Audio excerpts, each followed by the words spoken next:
ओम शांति। आज 28 जून 2025 की साकार मुरली। आज बाबा ने कहा, मीठे बच्चे, अपनी उन्नति के लिए रोज रात को सोने के पहले अपना पोता मेल देखो। चेक करो हमने सारे दिन में कोई को दुख तो नहीं दिया।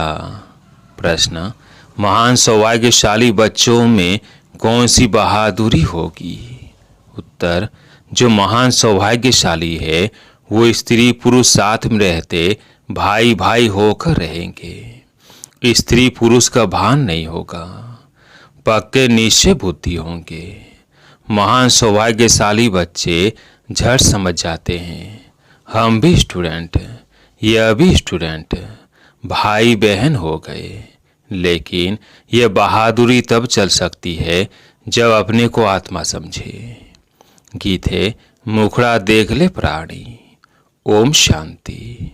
यह बात रोज रोज बाप बच्चों को समझाते हैं कि सोने के समय अपना पोता मेल अंदर देखो कि किसको दुख तो नहीं दिया और कितना समय बाप को याद किया।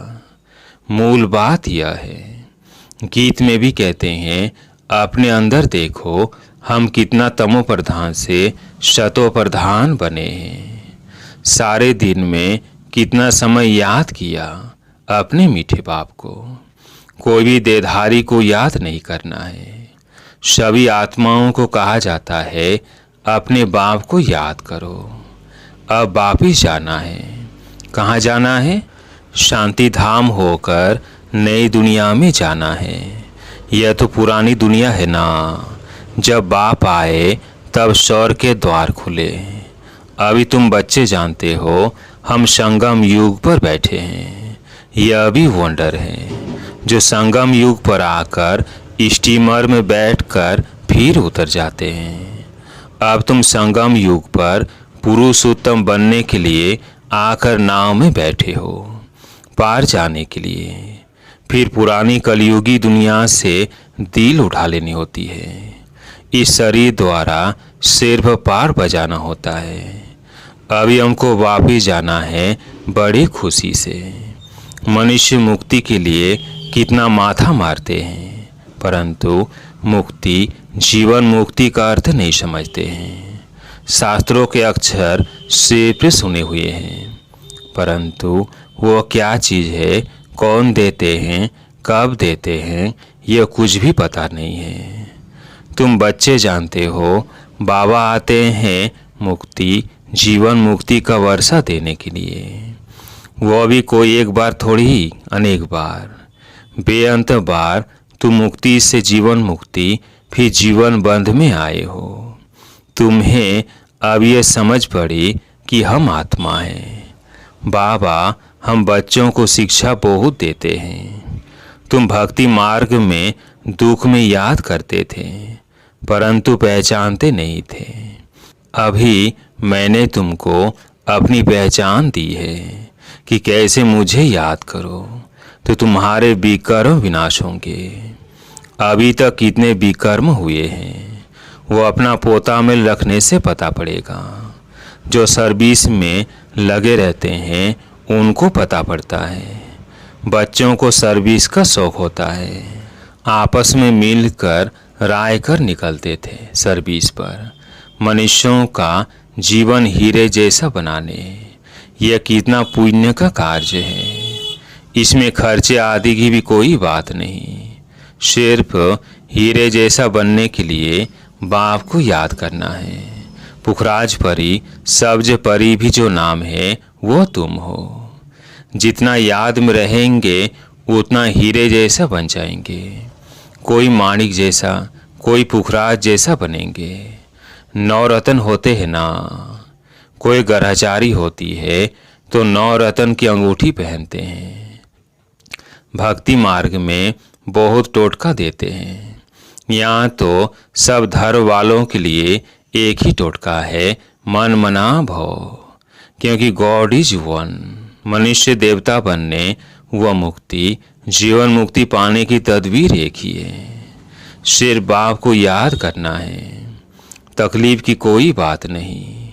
सोचना चाहिए मुझे याद क्यों नहीं ठहरती, सारे दिन में इतना थोड़ा क्यों याद किया।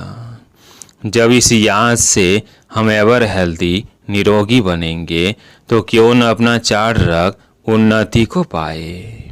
बहुत है जो 2 से 4 रोज चार्ट रख फिर भूल जाते हैं। कोई को भी समझाना बहुत सहज होता है। नई दुनिया को सतयुग और पुरानी दुनिया को कलयुग कहा जाता है। कलयुग बदल सतयुग होगा। बदली होता है तब हम समझा रहे हैं। कई बच्चों को यह भी पक्का निश्चय नहीं है कि वही निराकार बाप हमें ब्रह्मा तन में आकर पढ़ा रहे हैं। अरे ब्राह्मण है ना, ब्रह्मा कुमार कुमारियाँ कहलाते हैं। उसका अर्थ ही क्या है, वर्षा कहाँ से मिलेगा। एडॉप्शन तब होती है जब कुछ प्राप्ति होती है। तुम ब्रह्मा के बच्चे ब्रह्मा कुमार कुमारी क्यों बने हो, सचमुच बने हो या इसमें भी कोई को संशय हो पड़ता है। जो महान सौभाग्यशाली बच्चे हैं वो स्त्री पुरुष साथ में रहते भाई भाई होकर रहेंगे। स्त्री पुरुष का भान नहीं होगा। पक्के निश्चय बुद्धि नहीं है तो स्त्री पुरुष की दृष्टि बदलने में भी टाइम लगता है।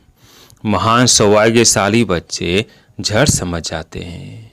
हम भी स्टूडेंट, यह भी स्टूडेंट, भाई बहन हो गए। यह बहादुरी चल तब सकती है जब अपने को आत्मा समझे। आत्माएं तो सब भाई भाई है। फिर ब्रह्मा कुमार कुमारियां बनने से भाई बहन हो जाते हैं। कोई तो बंधन मुक्त भी है तो भी कुछ न कुछ बुद्धि जाती है। कर्मातीत अवस्था होने में टाइम लगता है। तुम बच्चों के अंदर बहुत खुशी रहनी चाहिए, कोई भी झंझट नहीं। हम आत्माएं अब बाबा के पास जाती है। पुराने शरीर आदि सब छोड़कर हमने कितना पाठ बजाया है। अब चक्र पूरा होता है। ऐसे ऐसे अपने साथ बातें करनी होती है। जितना बात करते रहेंगे उतना हर्षित भी रहेंगे और अपनी चलन को भी देखते रहेंगे। कहाँ तक हम लक्ष्मी नारायण को वरने लायक बने हैं। बुद्धि से समझा जाता है। अभी थोड़े से समय में पुराना शरीर छोड़ना है। तुम एक्टर्स भी हो ना, अपने को एक्टर से समझते हो, आगे नहीं समझते थे। अभी यह नॉलेज मिली है तो अंदर में खुशी बहुत रहनी चाहिए। पुरानी दुनिया से वैराग्य नफरत आनी चाहिए। तुम बेहद के सन्यासी राजयोगी हो। तुम बेहद के सन्यासी राजयोगी हो। इस पुराने शरीर का भी बुद्धि से संन्यास करना है। आत्मा समझती है इनसे बुद्धि नहीं लगानी है। बुद्धि से इस पुरानी दुनिया पुराने शरीर का संन्यास किया है। अभी हम आत्माएं जाती हैं, जाकर बाप से मिलेंगी। सो भी तब होगा जब एक बाप को याद करेंगे। और किसको याद किया तो स्मृति जरूर आएगी। फिर सजा भी खानी पड़ेगी और पद भी भ्रष्ट हो जाएगा। जो अच्छे अच्छे स्टूडेंट होते हैं वो अपने साथ प्रतिज्ञा कर लेते हैं कि हम स्कॉलरशिप लेकर ही छोड़ेंगे। तो यहाँ भी हर एक को यह ख्याल में रखना है कि हम बाप से पूरा राज्य भाग्य लेकर ही छोड़ेंगे। उनकी फिर चलन भी ऐसे ही रहेगी। आगे चल पुरुषार्थ करते करते गैलअप करना है। वो तब होगा जब रोज शाम को अपनी अवस्था को देखेंगे। बाबा के पास समाचार तो हर एक आता है ना। बाबा हर एक को समझ सकते हैं। किसको तो कह देते कि तुम्हारे में वो नहीं दिखाई पड़ता है। यह लक्ष्मी नारायण बनने जैसी शक्ल दिखाई नहीं पड़ती। चलन खान पान आदि तो देखो। सर्विस कहाँ करते हो, फिर क्या बनेंगे। फिर दिल में समझते हैं हम कुछ करके दिखाएं। इसमें हर एक को इंडिपेंडेंट अपनी तकदीर ऊंच बनाने के लिए पढ़ना है। अगर श्रीमत पर नहीं चलते तो फिर अपना ऊंच पद भी नहीं पा सकेंगे। अभी पास नहीं हुए तो कल्प कल्पांतर नहीं होंगे। तुमको सब साक्षात्कार होंगे। हम किस पद पाने के लायक हैं, अपने पद का भी साक्षात्कार करते रहेंगे। शुरू में भी साक्षात्कार करते थे, फिर बाबा सुनाने के लिए मना कर देते थे। पिछाड़ी में सब पता पड़ेगा कि हम क्या बनेंगे, फिर कुछ नहीं कर सकेंगे। कल्प कल्पांतर की यह हालत हो जाएगी। डबल सिरताज डबल राज्य भाग्य पा नहीं सकेंगे। अभी पुरुषार्थ करने की मार्जिन बहुत है। त्रेता के अंत तक 16,108 की बड़ी माला बननी है। यहाँ तुम आई हो नर से नारायण बनने का पुरुषार्थ करने। जब कम पद का साक्षात्कार होगा तो उस समय जैसे नफरत आने लगेगी, मुंह नीचे हो जाएगा। हमने तो कुछ भी पुरुषार्थ नहीं किया। बाबा ने कितना समझाया कि चार्ट रखो, यह करो। इसलिए बाबा कहते थे जो ही बच्चे आते हैं सबके फोटोज हो, भल ग्रुप का इकट्ठा फोटो हो। पार्टियां ले आते हो ना, फिर उसमें डेट फिल्म आदि सब लगी हो। फिर बाबा बतलाते रहेंगे कौन गिरे। बाबा के पास समाचार तो सब आते हैं, बतलाते रहेंगे। कितनों को माया खींच ले गई, खत्म हो गए।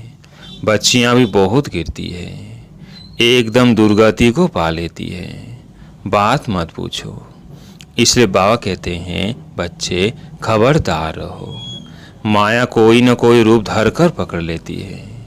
कोई के नाम रूप के तरफ देखो भी नहीं। भल इन आँखों से देखते हो, परंतु बुद्धि में एक बाप की याद है। तीसरा नेत्र मिला है, इसलिए कि बाप को ही देखो और याद करो। देहाभिमान को छोड़ते जाओ। ऐसे भी नहीं आंखें नीचे करके कोई से बात करनी है। ऐसा कमजोर नहीं बनना है।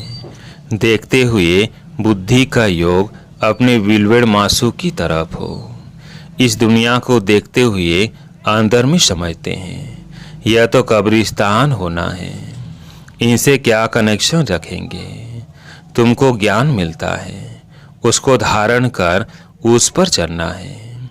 तुम बच्चे जब प्रदर्शनी आदि समझाते हो तो 1000 बार मुख से बाबा निकलना चाहिए। बाबा को याद करने से तुम्हारा कितना फायदा होगा। शिव बाबा कहते हैं मामेकम याद करो तो विकर्म विनाश होंगे। शिव बाबा को याद करो तो तमो प्रधान से शतो प्रधान बन जाएंगे। बाबा कहते हैं मुझे याद करो, यह भूलो मत। बाप का डायरेक्शन मिला है मन मना भव। बाप ने कहा है यह बाबा शब्द खूब अच्छी तरह से घोटते रहो। सारा दिन बाबा बाबा करते रहना चाहिए, दूसरी कोई बात नहीं। नंबर 1 मुख्य बात ही यह है, पहले बाप को जाने, इसमें ही कल्याण है। यह 84 का चक्कर समझना तो बहुत ईजी है। बच्चों को प्रदर्शनी में समझाने का बहुत शौक होना चाहिए। अगर कहाँ देखे हम नहीं समझा सकते हैं तो कह सकते हैं हम अपनी बड़ी बहन को बुलाते हैं, क्योंकि यह भी पाठशाला है ना। इसमें कोई कम कोई जास्ती पढ़ते हैं। इसे कहने में देह अभिमान नहीं आना चाहिए। जहाँ बड़ा सेंटर हो वहाँ प्रदर्शनी भी लगा देनी चाहिए, चित्र लगा हुआ हो। Gateway to heaven. अब स्वर्ग के द्वार खुल रहे हैं। इस होनहार लड़ाई से पहले ही अपना वर्षा ले लो।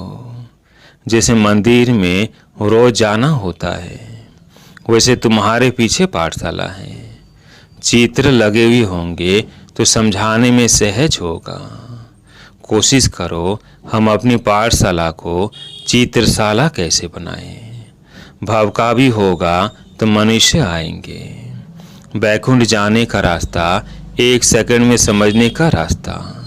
बाप कहते हैं तम प्रधान तो कोई बैकुंठ में जा न सके। नई दुनिया में जाने लिए शतो प्रधान बनना है। इसमें कुछ भी खर्चा नहीं, न कोई मंदिर व चर्च आदि में जाने की दरकार है। याद करते करते पवित्र बन सीधा चले जाएंगे स्वीट होम। हम गारंटी करते हैं तुम इम्प्योर से प्योर ऐसे बन जाएंगे। गोले में गेट बड़ा रहना चाहिए। स्वर्ग का गेट कैसे खुलता है, कितना क्लियर है। नर का गेट बंद होना है। स्वर्ग में नर का नाम नहीं होता है। कृष्ण को कितना याद करते हैं, परंतु यह किसको मालूम नहीं पड़ता कि वो कब आते हैं। कुछ भी नहीं जानते, बाप को ही नहीं जानते हैं। भगवान हमको फिर से राजयोग सिखलाते हैं। यह याद रहे तो भी कितनी खुशी होगी। यह भी खुशी रहे हम गॉड फादरली स्टूडेंट है। यह भूलना क्यों चाहिए। अच्छा, मीठे मीठे सिकिल्ले बच्चों प्रति माता पिता बाप दादा का याद प्यार और गुड मॉर्निंग। रूहानी बाप की रूहानी बच्चों को नमस्ते। हम रूहानी बच्चों की रूहानी बाप दादा को याद प्यार गुड मॉर्निंग नमस्ते नमस्ते। धारणा के लिए मुख्य सार। पहला पॉइंट है, सारा दिन मुख से बाबा वह निकलता रहे। कम से कम प्रदर्शनी आदि समझाते समय मुख से 1000 बार बाबा बाबा निकले। दूसरा पॉइंट है, इन आँखों से सब कुछ देखते हुए एक बाप की याद हो। आपस में बात करते हुए तीसरे नेत्र द्वारा आत्मा को और आत्मा के बाप को देखने का अभ्यास करना है। आज का वरदान, हर सेकंड और संकल्प को अमूल्य रीति से व्यतीत करने वाले अमूल्य रतन भव। हर सेकंड और संकल्प को अमूल्य रीति से व्यतीत करने वाले अमूल्य रतन भव। संगम युग के 1 सेकंड की बहुत बड़ी वैल्यू है। जैसे 1 का लाख गुना बनता है, वैसे यदि 1 सेकंड भी व्यर्थ जाता है तो लाख गुना व्यर्थ जाता है। इसलिए इतना अटेंशन रखो तो अलवेलापन समाप्त हो जाएगा। अभी तो कोई हिसाब लेने वाला नहीं है, लेकिन थोड़े समय के बाद पश्चाताप होगा, क्योंकि इस समय की बहुत वैल्यू है। जो अपने हर सेकंड हर संकल्प को अमूल्य रीति से व्यतीत करते हैं, वही अमूल्य रतन बनते हैं। आज का स्लोगन, जो सदा योग युक्त है वह संयोग का अनुभव करते विजयी बन जाते हैं। जो सदा योग युक्त है वह संयोग का अनुभव करते विजयी बन जाते हैं। आज का व्यक्ति सारा, आत्मिक स्थिति में रहने का अभ्यास करो, अंतर्मुखी बनो। आत्मा शब्द स्मृति में आने से ही रूहानियत के साथ शुभ भावना भी आ जाती है, पवित्र दृष्टि हो जाती है। चाहे भल कोई गाली भी दे रहा हो, लेकिन यह स्मृति रहे कि आत्मा तमोगुणी पाठ बजा रही है, तो उससे नफरत नहीं करेंगे, उसके प्रति भी शुभ भावना बनी रहेगी। अच्छा, ओम शांति।